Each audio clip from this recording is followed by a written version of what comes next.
Alright, I wonder if there is a beer out there that has a higher carb concentrate but also ups the protein.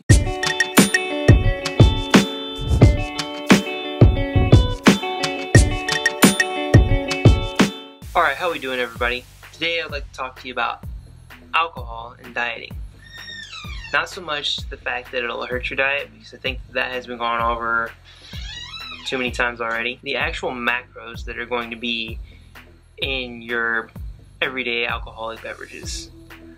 So what I've done is compiled a list of 5 of the top selling lager type beverages or beer. I've also compiled 4 of the top selling martinis or cocktails, just to kind of give a comparison, because I know that everybody likes to drink beer. So number 1 on the list, and the most selling of course, is Bud Light. Bud Light has 110 calories in it. Now, what I found to be the most interesting, with all these drinks, none of them have any fats, except for a couple of the cocktails. Where they differ is in their carbs, their calories, the protein. So, for instance, Bud Light, 110 calories, 6.6 grams of carbs, 0.9 fat. Now, they're all going to be around about the same as Bud Light. So the other ones I went over were Coors Light, Miller Light, and Natural Light. Natural Light, as far as the rest of them go, have the least amount of calories, 95 calories, 3.2 carbs, 0.7 protein. So it was close to the same amount of protein as the rest. Now, as for the cocktail, the first one I actually come up with was the standard Martini at 135 calories, 0.3 carb, no protein.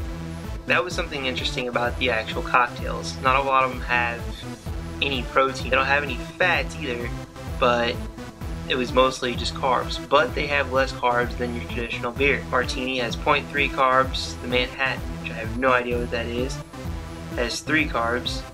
Bloody Mary, and the Bloody Mary was a little bit different. I'm assuming that's because you put all the vegetables and stuff in it. That's probably going to be the better one for you at 125 calories, 6.8 carb, and 1.2 grams of protein. And the last but not least, and probably the most popular of the cocktail drinks, is the Long Island iced tea.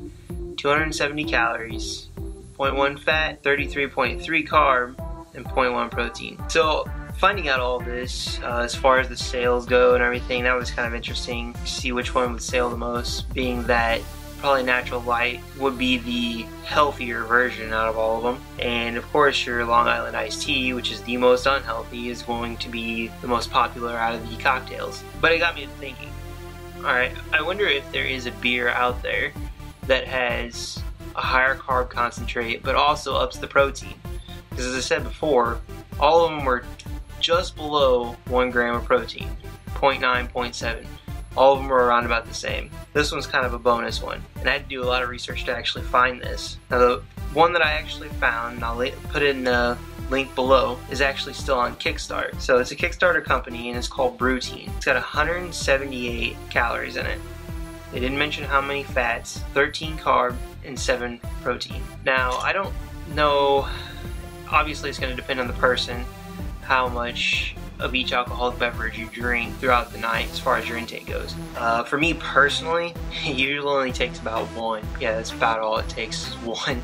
So for me, it's not going to matter much as far as it fitting into my macros. The only reason I actually brought this up was because a friend this weekend had an alcoholic beverage, and I was curious about the actual macro contents in it. I had no idea. I never even thought about looking at it. So I did, and that brought on the video and the idea of how much each thing has in it and whether or not you should be worried about drinking as far as it fitting into your macros. Now, as far as it actually affecting your muscle gain and whether or not it's going to help or hurt you in the gym, there are a bunch of studies that go both ways.